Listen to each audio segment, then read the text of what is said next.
beijo aconteceu antes que ela tivesse chance de dizer não. O cheiro chegou primeiro, o uísque de 12 anos e lírios de estufa. E o calor particular de um salão com 200 pessoas que tinham pago R$ 5.000 cada uma para estar ali. Depois o som parou. Não todo. Só a parte que importava. O quarteto de cordas, e as taças, e o murmúrio baixo de dinheiro conversando com dinheiro.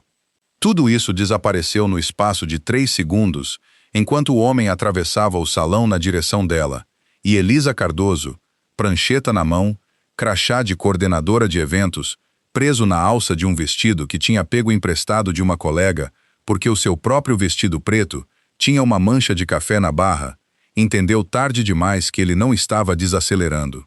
Matheus Rezende, cujo nome ela tinha visto no briefing do evento e nas colunas sociais, e uma vez, anos atrás, numa manchete de jornal que ela não tinha terminado de ler, colocou uma mão ao longo do maxilar dela e a beijou na frente de todo mundo. 2 fotógrafos perto da entrada ergueram as câmeras. Nenhum dos dois precisou ser avisado 2 vezes. Todas as outras pessoas no salão ficaram paradas, do jeito que as pessoas ficam paradas quando não têm certeza se estão testemunhando algo maravilhoso ou algo perigoso e ainda não decidiram qual resposta preferem. Ele se afastou primeiro. Ficou mais perto do que deveria depois disso, e olhou para ela com olhos escuros que não tinham nenhum pedido de desculpas nem explicação. Só um tipo de atenção deliberada que ela teria chamado de paciência se não tivesse tanta certeza de que era outra coisa. Você vai dormir ao meu lado hoje à noite. Ele disse baixo o suficiente para que só ela ouvisse. Eu explico quando estivermos a sós. Ele deu um passo para trás, ajeitou o paletó. Virou-se para o grupo mais próximo de convidados e aceitou uma taça de champanhe de uma bandeja que passava. Como se os últimos 12 segundos tivessem sido completamente banais. 2 homens de terno escuro surgiram de algum lugar perto da entrada de serviço e se posicionaram nas bordas do campo de visão periférica dela. Não a tocaram. Não precisavam. Elisa ficou parada no meio da gala da Fundação Rezende com a prancheta que segurava havia 6 horas e olhou para a marca de batom na borda da própria taça, que tinha deixado numa mesa próxima, e pensou em todas as coisas que poderia fazer, e as organizou em ordem de probabilidade. Podia gritar. Podia caminhar até a saída mais próxima, que ficava a 12 metros à esquerda, passando pelos fotógrafos, atravessando a multidão que voltara a fingir que não estava olhando. Podia ligar para a supervisora. Podia chamar a polícia e explicar o que teria de explicar. Podia fazer qualquer uma dessas coisas, e não fez nenhuma, o que examinaria depois, em particular, porque não fazer nenhuma delas também era uma escolha, e ela precisava entender o que isso dizia sobre ela. Por enquanto, pegou a prancheta, foi até o corredor dos fundos, sentou numa caixa de buffet e colocou a cabeça entre as mãos por 45 segundos, que era todo o tempo que conseguia justificar. Quando voltou, um dos homens de terno escuro a esperava. Ele não era ameaçador, o que era um tipo de ameaça em si. Estava simplesmente presente, do jeito que certas pessoas ficam presentes de um modo que comunica opções sem enumerá-las. O senhor Rezende gostaria de falar com a senhorita no fim da noite, ele disse. Tinha um leve sotaque que ela não conseguiu identificar. Ele pede que a senhorita não vá embora antes disso. Uma pausa. Ele também quis que eu dissesse que o arranjo de flores Monteiro no corredor leste precisa ser deslocado 15 centímetros para a esquerda. Disse que a senhorita saberia do que ele estava falando. Ela sabia do que ele estava falando. Vinha tentando ajustar o arranjo Monteiro havia 2 horas, desde que notara que ele bloqueava a linha de visão do bar até o palco. Era um detalhe tão específico, tão operacional, tão inteiramente interno à engrenagem do trabalho dela, que não fazia sentido nenhum estar na cabeça do homem que era o dono daquele evento. Essa foi a primeira coisa que a assustou, não o beijo, que podia ser explicado de várias formas, e não os seguranças, que eram previsíveis, mas o arranjo de flores Monteiro, que dizia a ela que ele vinha observando o trabalho dela, havia tempo suficiente para saber a que ela prestava atenção. Ela ajustou o arranjo. Passou os 40 minutos seguintes, fingindo não ter notado que um dos homens de terno escuro estava sempre no seu campo de visão periférica, perto o bastante para estar presente, longe o bastante para ser negado. Já tinha trabalhado eventos como aquele antes. Eventos em que certos convidados chegavam com segurança, e a segurança se posicionava em ângulos que revelavam quem eles protegiam e de quê. E ela tinha aprendido a ler a geometria daqueles ângulos do mesmo jeito que lia plantas de salão, como informação. A geometria daquela noite era incomum. Os dois homens não observavam o salão, observavam ela. Isso era diferente.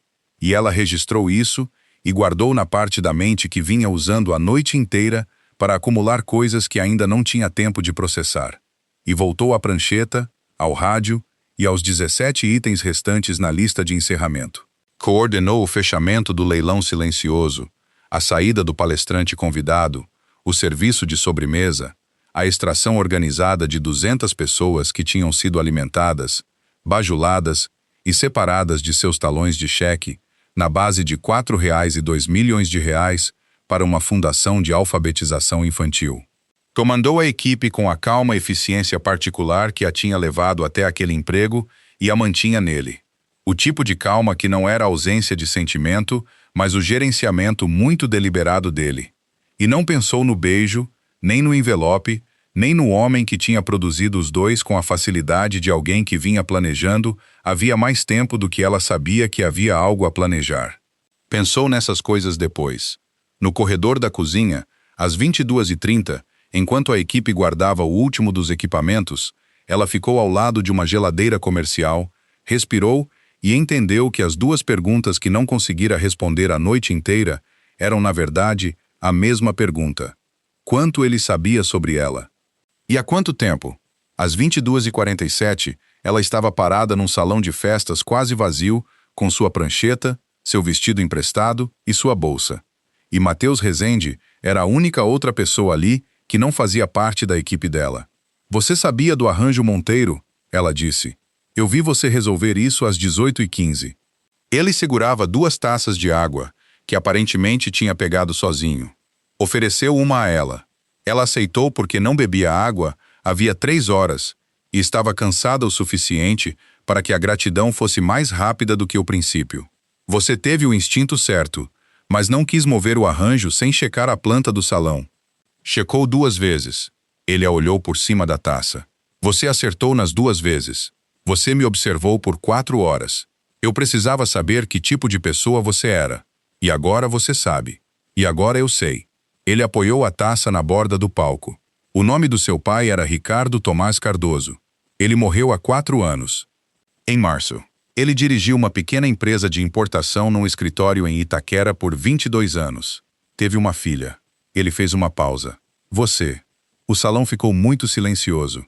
Em algum lugar atrás dela, um membro da equipe dobrava toalhas de mesa com o ritmo constante de quem já fez isso 1000 vezes.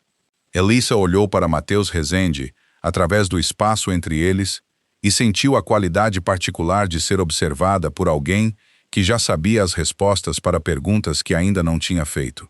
Eu não contei nada disso a você, ela disse. Não, ele disse. Você não contou. Ele enfiou a mão no bolso interno do paletó e tirou um envelope dobrado, na cor creme, sem lacre, e o estendeu para ela. Acho melhor você ler isto antes de eu explicar o resto. Ela não pegou o envelope. Como você sabe o nome do meu pai? Ele manteve o envelope estendido. O braço não tremeu. É isso que a carta explica. Ela o olhou por um longo momento. As toalhas de mesa atrás dela mantinham seu ritmo constante e ela ficou parada num salão de festas às 22h47 com um homem que a tinha beijado na frente de 200 pessoas e que sabia o nome do meio do pai dela, e que esperava com uma paciência que não era ausência de urgência, mas o gerenciamento muito preciso dela. Você disse que ia explicar quando estivéssemos a sós, ela disse. Estamos a sós agora. Seus homens estão do lado de fora dessa porta. Estão do lado de fora da porta, ele disse. Não neste salão. Ele continuava segurando o envelope. Eu sei que não era isso que você esperava para esta noite. Sei que o jeito como eu conduzi isso não foi o que deveria ter sido. Tomei uma decisão sob pressão de tempo, e a tomaria de forma diferente se tivesse mais tempo. Mas não tenho mais tempo. E a fotografia já circulou em 2 redes sociais antes de a gala terminar. Ele baixou o envelope levemente. Preciso que você leia a carta. Depois preciso que venha comigo. E preciso que me deixe explicar direito. Depois disso, seja qual for sua decisão, eu vou respeitar. 31 minutos antes, ela ainda acreditava que aquela era só mais uma gala na sua agenda. A quinta do mês. O tipo de noite que terminava com os pés doloridos e um número a mais no relatório do projeto. Ela olhou o envelope. Olhou para ele. Pegou o envelope. Ele não sorriu. Simplesmente esperou enquanto ela o abria. O papel dentro era uma única folha, escrita à mão, datada de 11 anos atrás, numa letra que ela reconheceu antes de ler uma palavra sequer. Porque era a mesma letra que tinha escrito o nome dela em cartões de aniversário todo ano até ela completar 26, e o pai tinha morrido num março que não pareceu real por muito tempo depois. Ela leu a primeira linha, leu a segunda, dobrou o papel de volta no envelope e o segurou junto ao corpo, e disse com muito cuidado: "O que é isto?" O começo de uma explicação. Mateus disse: "O resto é mais fácil de ouvir sentada." Ela olhou para ele. Colocou o envelope na bolsa. "Vou decidir depois de ouvir o resto." Ela disse. Não era concordância. Não era recusa. Era a única coisa honesta que restava a ela. O apartamento ficava no 43º andar de um prédio nos jardins que não tinha o nome do lado de fora. O que Elisa notou porque já tinha trabalhado eventos suficientes para saber que os prédios que não se anunciavam eram os que já tinham decidido, havia muito tempo, que não precisavam. O elevador exigia um cartão que ela não tinha, operado por um homem de terno que não fazia contato visual, e se abria direto num hall do tamanho do apartamento inteiro dela em São Miguel Paulista. Ela olhou para os quadros nas paredes, que eram originais e não decorativos, e pensou no que significava estar reparando na arte, em vez de pensar no envelope na bolsa. Mateus tirou o paletó e o pendurou no encosto de uma cadeira, com a naturalidade de alguém para quem aquele espaço era genuinamente um lar, não uma encenação de lar. Serviu 2 taças de água sem perguntar, colocou uma na mesa baixa diante do sofá e se sentou na poltrona em frente, deixando o sofá para ela. Ela não se sentou de imediato. Ficou perto da janela olhando a cidade lá embaixo, que fazia o que a cidade sempre fazia àquela hora, ser enorme e indiferente e iluminada contra sua própria escuridão. E pensou no pai. Ricardo Tomás Cardoso tinha sido um homem de hábitos moderados e afeto imoderado. Dirigira o mesmo carro por 11 anos. Ligava para Elisa todo domingo às 9 horas da manhã, até ela pedir que ligasse às 10 em vez disso, e ele mudara para as 10 sem reclamar, e ligara às 10 e todo domingo dali em diante, pelo resto da vida. Ela acreditava na sua franqueza do jeito que acreditava na integridade estrutural dos pisos. Não conscientemente, apenas como uma condição de se mover pelo mundo. O envelope na bolsa era a primeira evidência de que o piso podia ter tido uma rachadura o tempo todo. Ela sentou no sofá. Tirou o envelope, colocou-o na mesa entre eles e olhou para Mateus. "Conte o resto", ela disse. Ele não pegou o envelope. Olhou para ela com aqueles olhos escuros e firmes e disse: 12 anos atrás, seu pai precisava de dinheiro. A empresa dele estava com problemas. Não um problema catastrófico. Do tipo que leva anos para se formar e mais tempo ainda para ser percebido. Mas àquela altura ele já tinha percebido, e o banco também, e a diferença entre essas duas percepções era de cerca de 700 mil reais. Ele fez uma pausa. Meu pai, Arthur Rezende, tinha reputação de resolver esse tipo de problema, para quem precisasse resolvê-lo com discrição. Seu pai foi até ele. Elisa manteve as mãos no colo. Ele pegou dinheiro emprestado de uma família do crime. Ele pegou dinheiro emprestado de um homem que tocava vários negócios legítimos e vários que não eram tão legítimos assim. Sim, algo se moveu na expressão dele. Não desconforto. Exatamente. Mês parecido com o tipo de precisão que uma pessoa usa quando pensou bastante sobre como dizer algo verdadeiro. As condições do empréstimo eram incomuns. Meu pai não quis juros. Ele quis uma garantia. Eu? Uma garantia de aliança. Mateus disse. Seu pai assinou uma carta de intenção. Se o empréstimo não fosse quitado integralmente dentro de 10 anos, a questão do seu casamento passaria a fazer parte das considerações da família Rezende. Ele a observou. Não era um documento legal vinculante. Era uma carta entre dois homens que operavam sob o entendimento de que cartas entre eles significavam o que diziam. A cidade lá fora continuava sendo enorme. Elisa olhou o envelope na mesa. Ele nunca quitou. Ele pagou 300 mil reais ao longo dos 8 anos seguintes. Depois ficou doente, a empresa entrou em dificuldade e ele morreu com 400 mil reais ainda em aberto. Uma pausa. E os 10 anos se completaram há 14 meses. Ela o encarou diretamente. E você esperou 14 meses. Passei 14 meses tentando encontrar outra solução.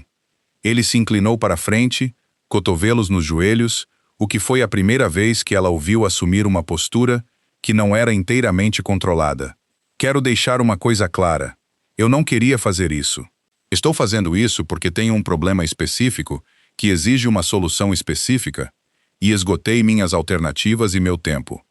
E vou explicar isso a você agora, porque você merece entender exatamente em que situação está. A palavra merece caiu de um jeito diferente do que ela esperava. Ela vinha se preparando para outro tipo de linguagem. Vinha se preparando para a linguagem da posse. Meu tio, Mateus disse, Vitor Rezende.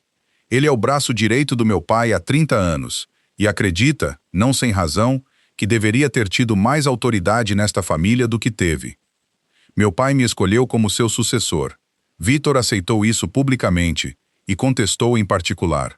E nos últimos 18 meses, ele vem construindo um argumento junto às outras famílias com quem trabalhamos de que eu não sou estável o bastante, não sou estabelecido o bastante, não estou devidamente firmado para liderar. Ele a olhou. Um homem sem família própria, sem parceira, sem raízes em nada além dos negócios, é um homem que pode ser deslocado. Esse é o argumento do Vitor. E uma esposa resolve isso. Uma esposa publicamente conhecida, que apareceu ao meu lado num evento coberto por todas as colunas sociais da cidade, que é fotografada entrando e saindo da minha residência, sim, isso estabelece exatamente a estabilidade que o Vitor argumenta que me falta. Ele se recostou. Estou pedindo 7 dias. Aparecer comigo em 2 eventos. Ficar neste apartamento para que a equipe do prédio confirme sua presença. Permitir que as fotografias que já existem sejam o começo de uma narrativa. Ao fim dos 7 dias, eu terei resolvido o que preciso resolver com o Vitor.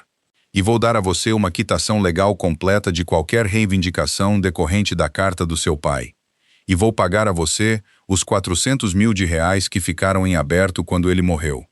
Elisa ficou parada com aquilo por um longo momento. Lá fora, a cidade fazia seu barulho comum. Ela olhou o envelope na mesa e pensou na letra do pai nos cartões de aniversário, no jeito como ele fazia os laços das minúsculas com mais cuidado do que a maioria das pessoas usava para as maiúsculas. Um homem de hábitos moderados e afeto imoderado.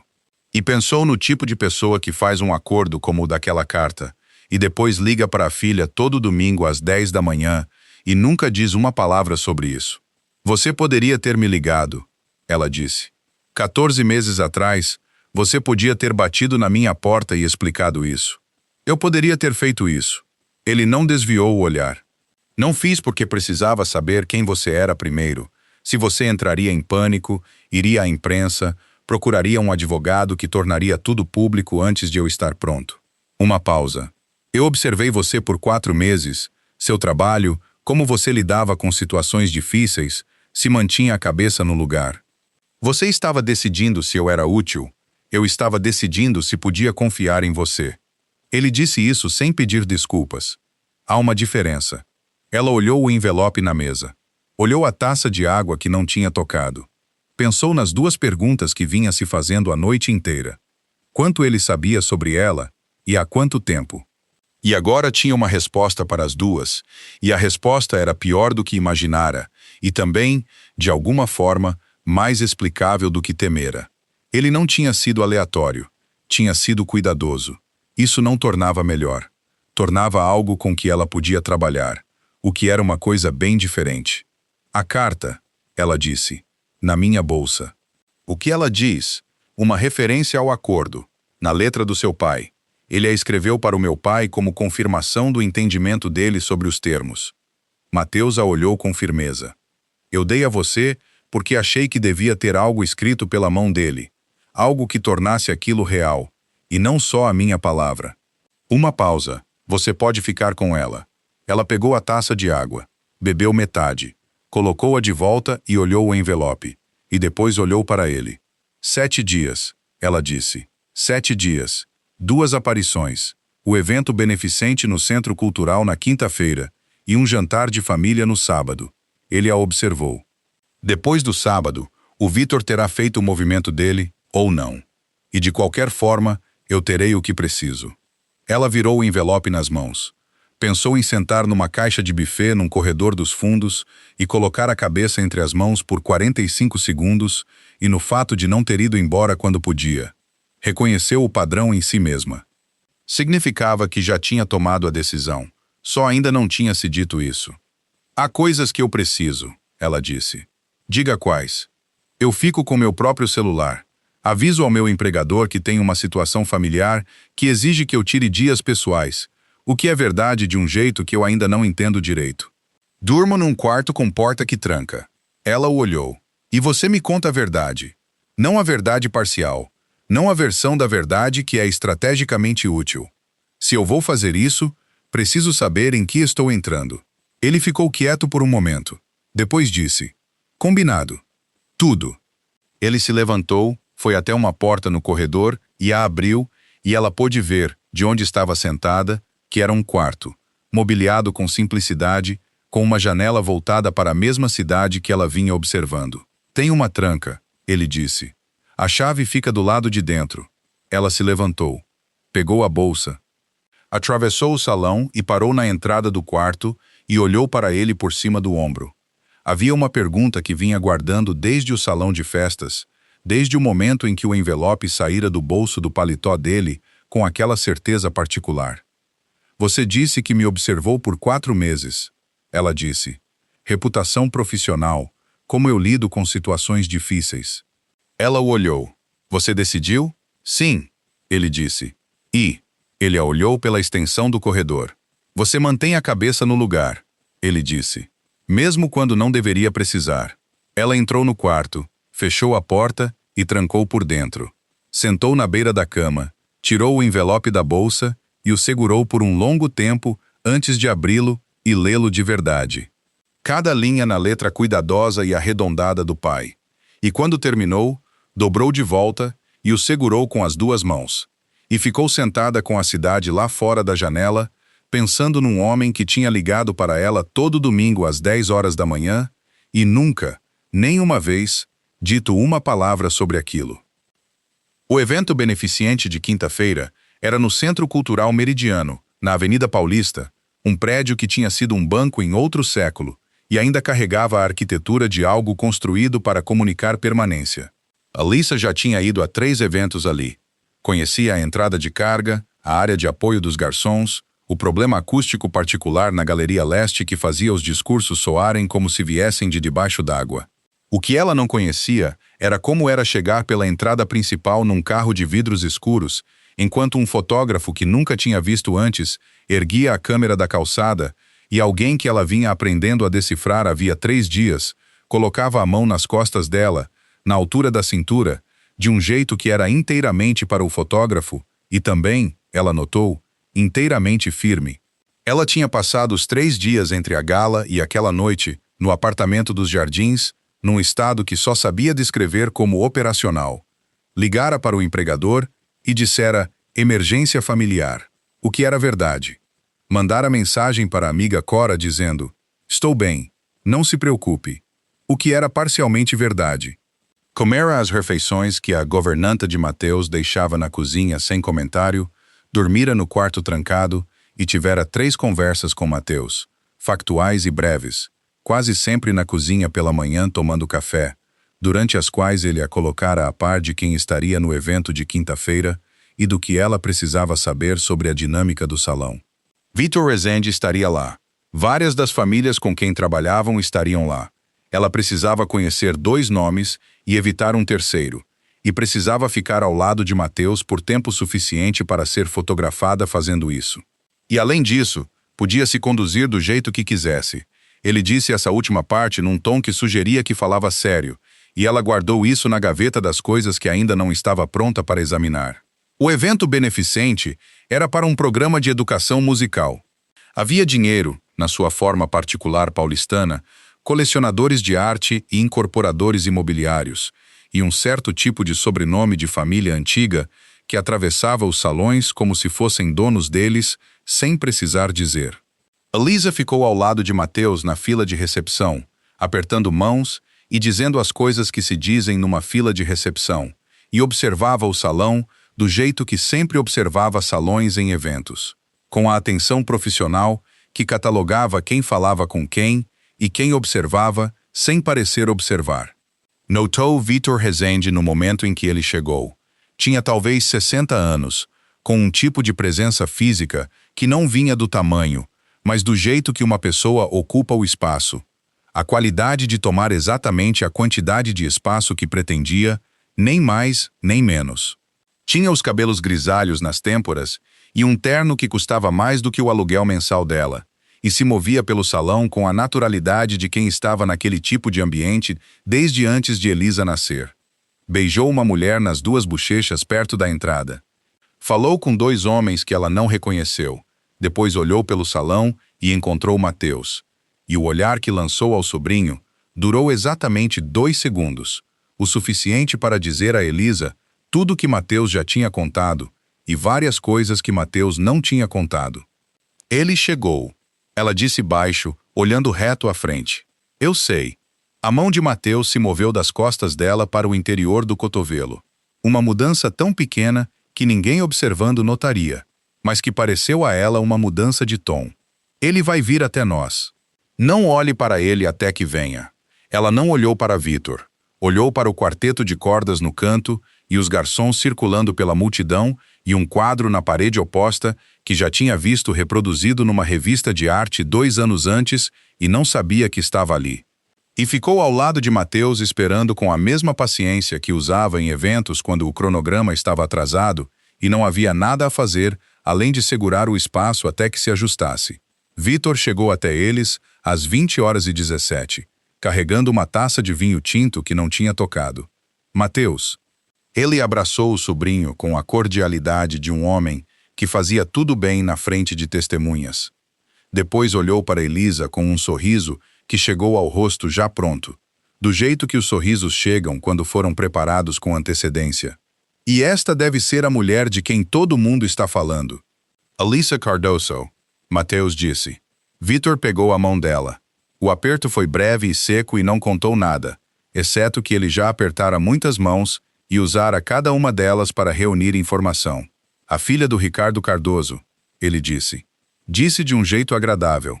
Disse do jeito que alguém diz uma coisa que quer que você saiba que já sabia. Lamento pela morte do seu pai, um bom homem. Elisa o olhou, manteve o rosto na temperatura do interesse educado e disse: Obrigada. O senhor o conheceu? Algo se moveu por trás dos olhos de Vitor. Uma coisa pequena e rápida. Ali, e depois foi embora. Tínhamos conhecidos em comum. Ele disse. Os negócios às vezes colocam as pessoas na mesma órbita. Ele olhou para Mateus. O acordo original entre nossas famílias vem de mais longe do que a maioria das pessoas percebe.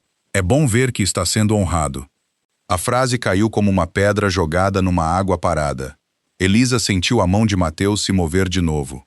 Um ajuste quase imperceptível no cotovelo dela. E entendeu que aquele era o movimento de Vitor, o primeiro visível, e que era dirigido especificamente a ela.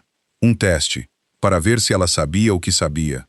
Ela olhou para Vitor com a mesma expressão que usava quando um cliente dizia algo desenhado para irritá-la antes de uma negociação de contrato, que era a expressão de uma pessoa que tinha ouvido a frase e estava decidindo o quanto ia dignificá-la com uma resposta. Acordos de família que duram merecem ser honrados. Ela disse. Deixou um instante de silêncio se assentar ali. Vocês me dão licença? Estou querendo ver o Hopper na Galeria Leste a noite inteira. Ela se moveu. Mateus se moveu com ela. Atravessaram o salão numa direção que os afastava de Vitor e os levava até a Galeria Leste. E ela sentiu a atenção particular dele se deslocar ao lado dela, não relaxando, mas se ajustando. Quando saíram do campo de visão de Vitor, Ela disse baixinho.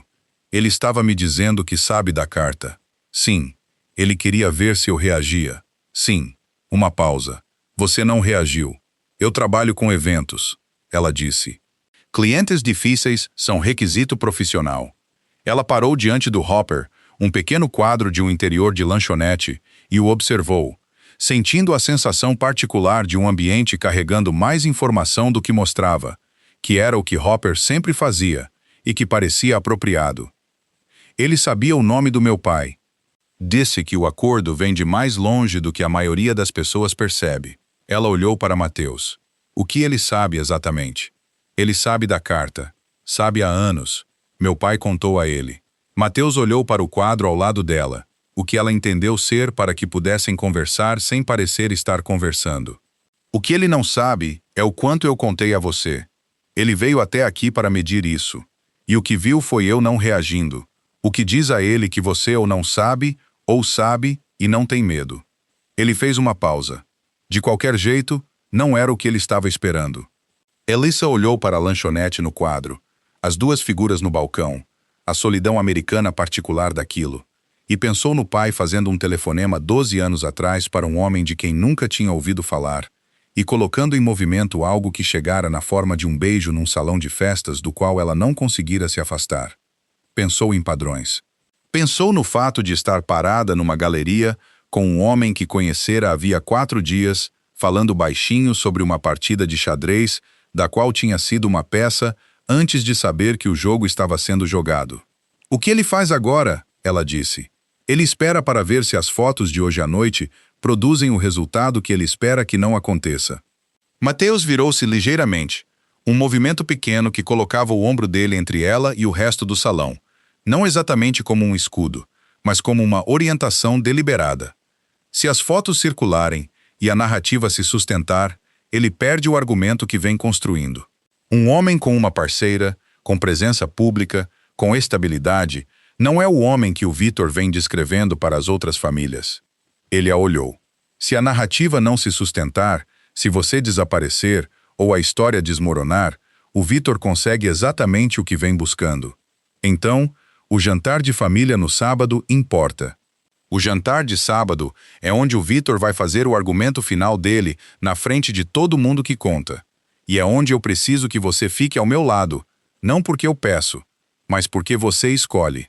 Ele disse essa última parte com cuidado, do jeito que dizia coisas em que tinha pensado. Eu sei que a distinção importa para você. Ela o olhou.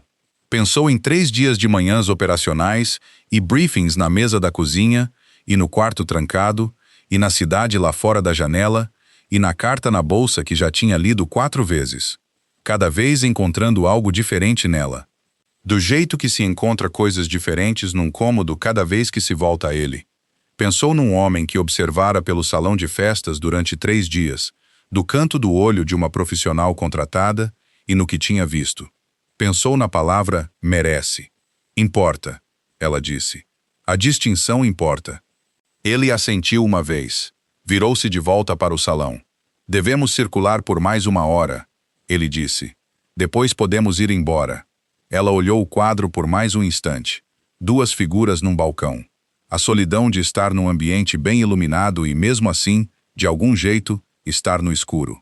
Virou-se do quadro de volta ao salão e deixou a calma profissional se assentar sobre ela, do jeito que sempre fazia quando o trabalho era o que se exigia. E circulou por mais 1 hora, e disse as coisas que se dizem, e observou Vitor Rezende observá-la a várias distâncias, e não olhou para trás mais do que o necessário. E quando saíram do prédio, o fotógrafo ainda estava na calçada, e ela não olhou para a câmera dele também. No carro, Mateus disse, "Você lidou bem com o Vitor." Ela olhou pela janela, a cidade passando. "Lido com pessoas difíceis em salões caros desde os 23 anos, ela disse. Ele é o primeiro que realmente tinha algo com que ameaçar. Uma pausa no carro. Isso torna mais difícil ou mais fácil? Ela pensou a respeito. Mais claro, ela disse. Torna mais claro. Continuou olhando pela janela e pela cidade, fazendo o que a cidade fazia. Enorme e indiferente. E pensou no sábado e no que escolher significava. E se já tinha começado a fazer isso ou se ainda estava por vir. A resposta, ela suspeitava, era que já tinha começado sem perceber, o que era como a maioria das coisas começa. A mãe dela ligou às 21h47 de sexta-feira, o que não era incomum. O incomum foi a primeira frase. Tem uma caixa no armário do corredor lá em casa, a mãe disse. As coisas do seu pai, as que eu nunca revirei. Uma pausa na linha. A pausa particular de alguém que vem segurando algo há um tempo e decidiu que aquela noite era a noite de largar. Ele deixou uma carta no cofre. Me disse para não te dar, a menos que você um dia perguntasse sobre a família Rezende. Alissa estava sentada no balcão da cozinha do apartamento dos Jardins, bebendo um chá que tinha feito ela mesma porque Mateus estava numa ligação tardia no escritório. E a cozinha era o cômodo em que ela tinha começado a se sentir mais confortável, o que era uma informação sobre si mesma que ela ia guardando para depois. Puxou a xícara. Ele te contou sobre a família Rezende. Ele me contou um nome. Disse que se você um dia viesse me perguntar sobre um homem chamado Rezende, eu deveria te dar a carta do cofre. A voz da mãe estava firme do jeito que sempre fora firme. A firmeza particular de uma mulher que tinha absorvido muita coisa ao longo de uma vida longa e tinha aprendido que firmeza era uma escolha que se fazia toda manhã, não uma condição com que se nascia. Eu vi uma foto sua na internet hoje de manhã, com um homem chamado Rezende. Alissa olhou para a janela da cozinha e a cidade escura atrás dela. Sim, ela disse. Você está bem? Ainda não sei. Ela pensou a respeito. Acho que sim. Você está em casa agora?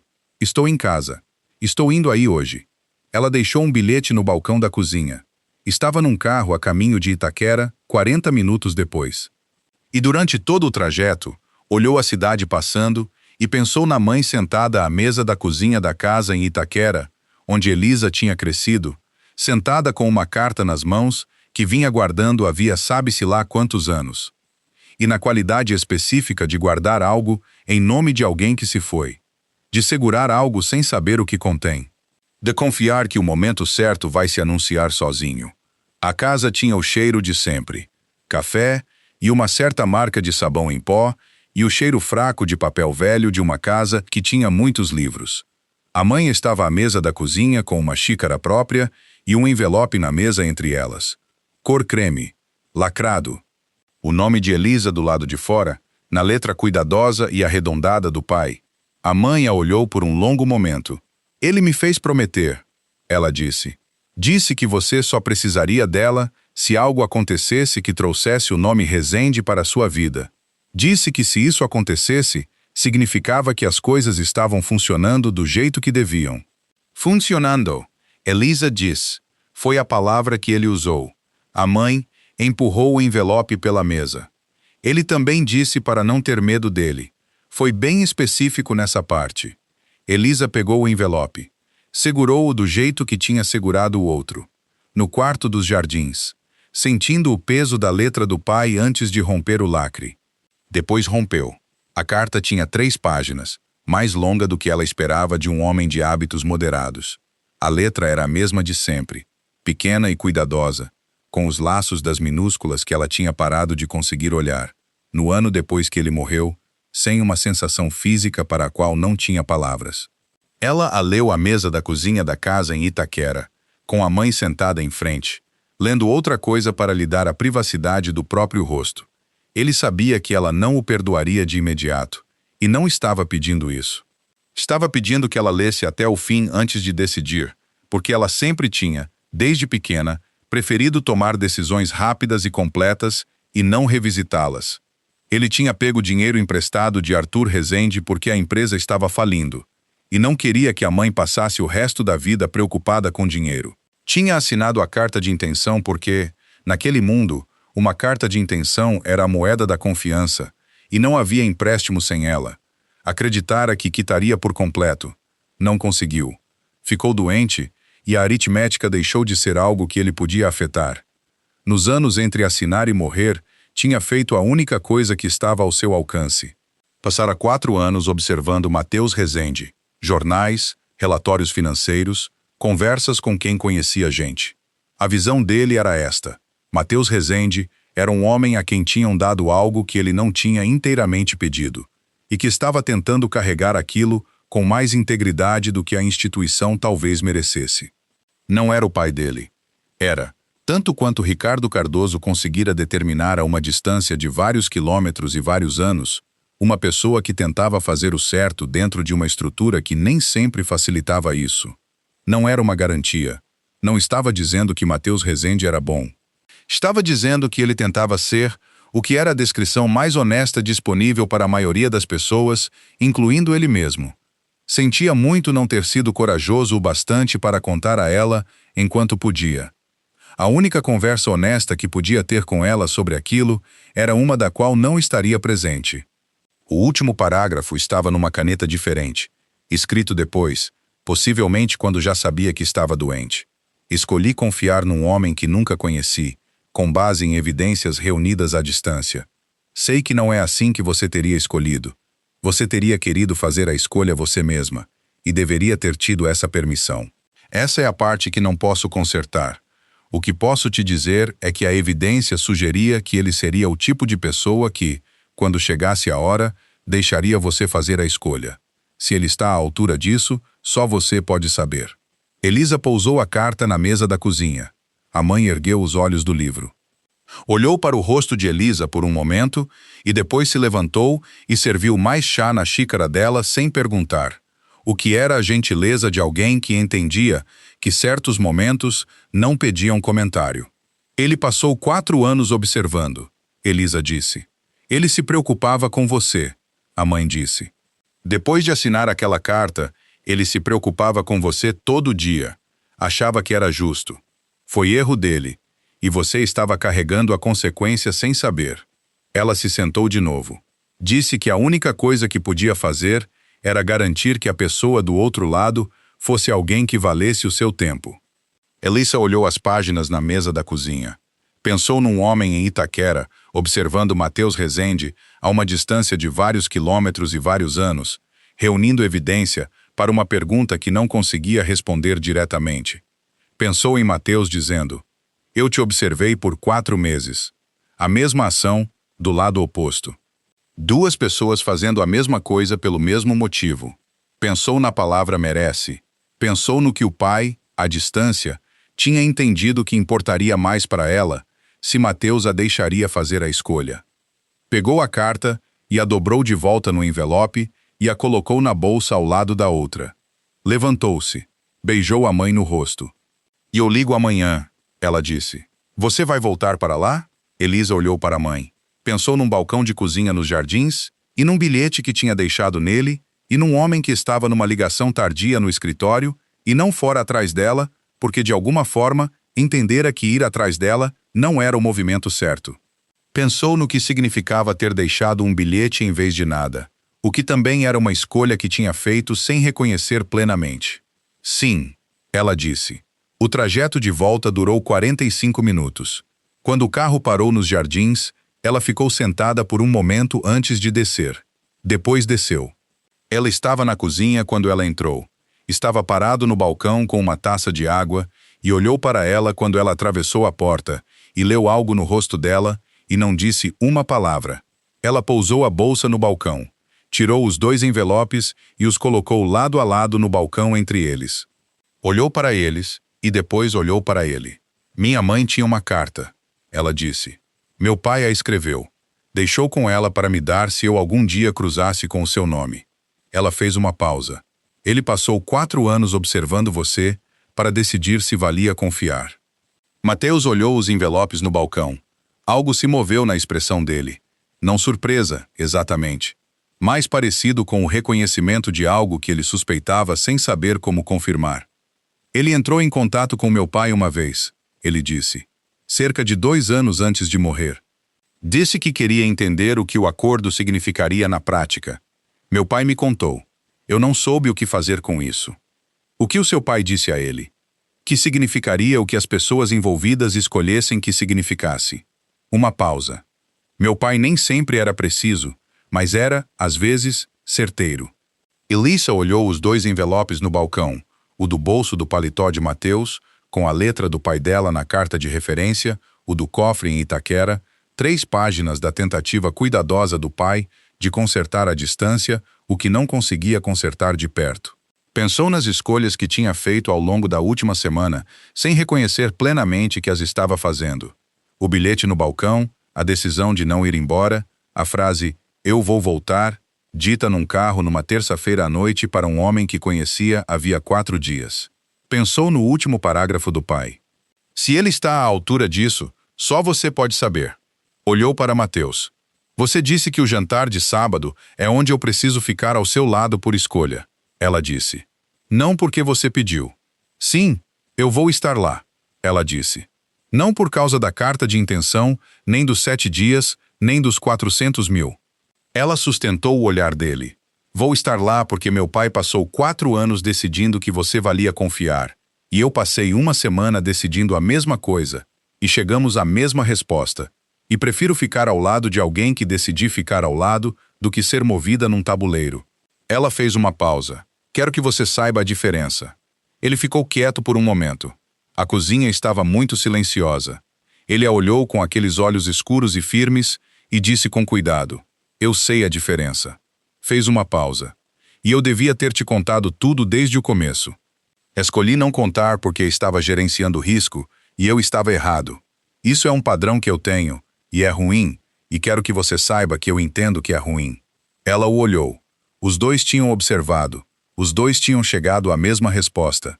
A gente vai conversar mais sobre isso, ela disse. Depois de sábado. Ele assentiu. Não insistiu. Pegou a taça de água e disse. Tem chá na chaleira, se você quiser. O seu tipo. O sem cafeína. Ela o olhou. O fato do chá era pequeno e banal e inteiramente preciso. Quando você notou isso? Ela disse. Na segunda manhã. Ele disse. Você lê a caixa antes de fazer o chá. A maioria das pessoas não faz isso. Ela guardou os 2 envelopes de volta na bolsa. Serviu chá para si e ficou no balcão bebendo. E Mateus se encostou no balcão oposto e não puxou assunto. O que era exatamente a coisa certa. Algumas coisas se decidem em ambientes sem que ninguém anuncie. Essa foi uma delas. Ela não dormiu muito. Ficou deitada no quarto trancado com os 2 envelopes na mesinha de cabeceira, pensando no sábado, que estava a 11 horas dali. E em algum momento antes do amanhecer, parou de tentar dormir e sentou-se à janela e observou a cidade fazer o que fazia nas horas antes de decidir virar manhã. Às 6 horas, fez café. Mateus já estava na cozinha. Ele a olhou e não perguntou como tinha dormido, o que era a coisa certa. E serviu a xícara dela sem que ela pedisse. E o silêncio não era desconfortável. O que era uma informação com a qual ela já tinha parado de se surpreender. Às 8 horas, ligou para Cora. Disse, vou a um jantar de família hoje à noite com um homem que conheço há 1 semana.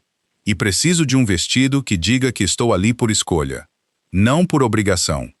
Houve um silêncio do lado de Cora que continha várias perguntas e a decisão de não fazer nenhuma delas. O que era o motivo de Cora ser sua melhor amiga? Ela chegou às 9h15 com 4 opções. O vestido que Elisa escolheu era verde escuro. Ela o vestiu e saiu para encontrar o que viria a seguir. O jantar da família Rezende foi num restaurante em Vila Madalena que não tinha placa do lado de fora e não precisava de uma. Mateus a encontrou no lobby do prédio dos Jardins às 18h45. Olhou para ela e disse, você parece alguém que tomou uma decisão. Ela o olhou e disse, tomei. Foram até o carro. O restaurante tinha um salão privativo nos fundos, do tipo sem janelas e com acústica muito boa, e uma mesa longa o suficiente para acomodar 20 pessoas. O que, naquela noite, acomodou. A Lisa já tinha trabalhado eventos em salões como aquele. Conhecia a gramática deles. Sentou-se ao lado de Mateus na mesa longa e observou o salão do jeito que sempre observava salões. Com a atenção profissional que catalogava quem estava alinhado com quem e onde a pressão estava sendo distribuída. E encontrou Vitor Rezende na outra ponta da mesa antes de encontrar a própria taça de água.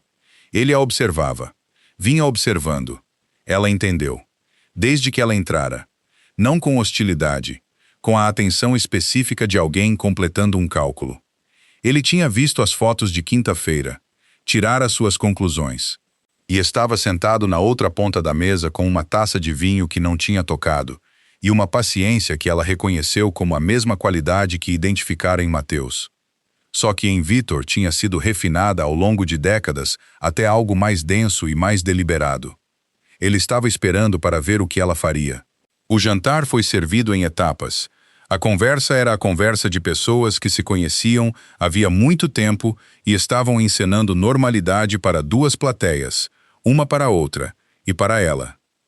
Elisa comeu e disse as coisas que se dizem e entendeu, mais ou menos na metade do segundo prato, exatamente qual seria o movimento de Vítor. Ele fez isso durante o prato de peixe, quando a mesa tinha relaxado em conversas menores. Ergueu a taça e disse, numa voz calibrada para carregar sem parecer que estava carregando, um brinde. Ao acordo que nos trouxe a todos aqui reunidos, a família Cardoso e a família Rezende, e ao vínculo que vem de mais longe do que a maioria de nós, nesta sala, se lembra. A mesa ficou quieta. Cabeças se viraram. Vítor sorria o sorriso que ela já tinha visto no evento beneficente, totalmente pronto, olhando para ela do outro lado da mesa com um sentido inteiramente claro. Você está aqui por causa de um acordo que seu pai fez, não por nenhuma escolha sua. Ele tentava, na frente de todo mundo que contava, reduzi-la a um pedaço de papel. Ela pegou a taça. Não olhou para Mateus. Olhou para Vítor Rezende na outra ponta da mesa e disse, numa voz que carregou exatamente até onde a dele carregara, com a clareza particular que aprendera projetando a voz por salões de festa e centros de exposição e salas de reunião por 12 anos, eu gostaria de propor meu próprio brinde, se não se importarem. A mesa ficou muito silenciosa. O sorriso de Vítor não vacilou, mas algo por trás dele vacilou. Meu pai me deixou uma carta, Elisa disse.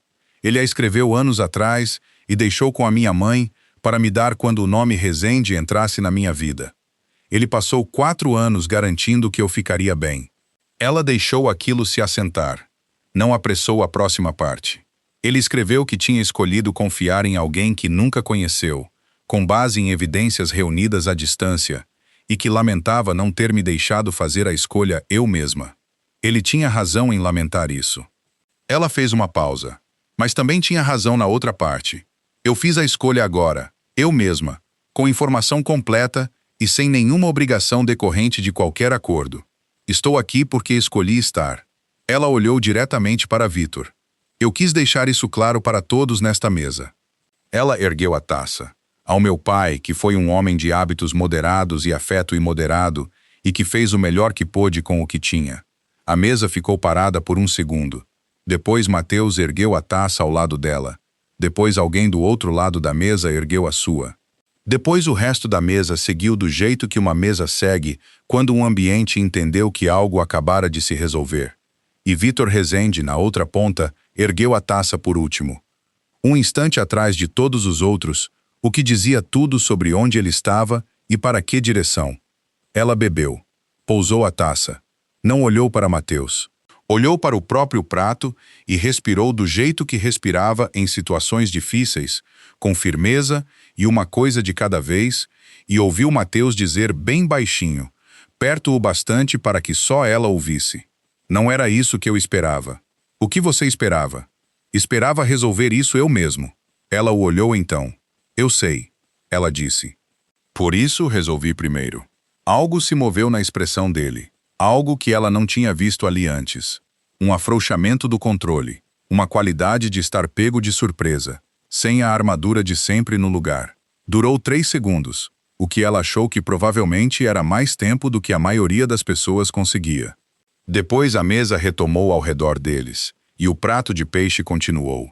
E Vítor Rezende, na outra ponta, não fez outro brinde. Depois do jantar, ficaram no pequeno lobby esperando o carro.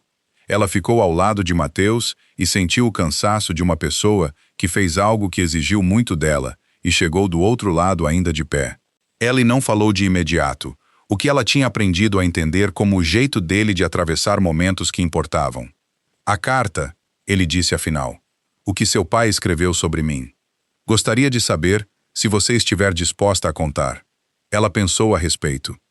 Ele disse que você tentava ser bom dentro de uma estrutura que nem sempre facilitava isso. Ela o olhou. Ele disse que tentar ser Era a descrição mais honesta disponível para a maioria das pessoas, incluindo ele mesmo. Mateus ficou quieto por um momento. Parece alguém que eu teria gostado de conhecer. Ele teria feito muitas perguntas a você, ela disse, e teria esperado respostas honestas. Eu daria conta disso. Eu sei, ela disse. Foi a conclusão dele também. O carro chegou. Ficaram parados na porta por um momento antes de entrar, e ela olhou para ele do jeito particular que vinha olhando para ele havia dias, com a atenção profissional que tinha começado a aplicar a coisas que achava que valiam atenção. E pensou num homem em Itaquera com um jornal e um olhar de longo prazo e a paciência de observar e esperar e confiar que o momento certo se anunciaria sozinho. Pensou na teimosia específica desse tipo de amor, o tipo que trabalha à distância em problemas que não pode alcançar diretamente. 7 dias, ela disse. Era o acordo original. Sim, ele disse. Hoje é o 8º dia. Ele a olhou.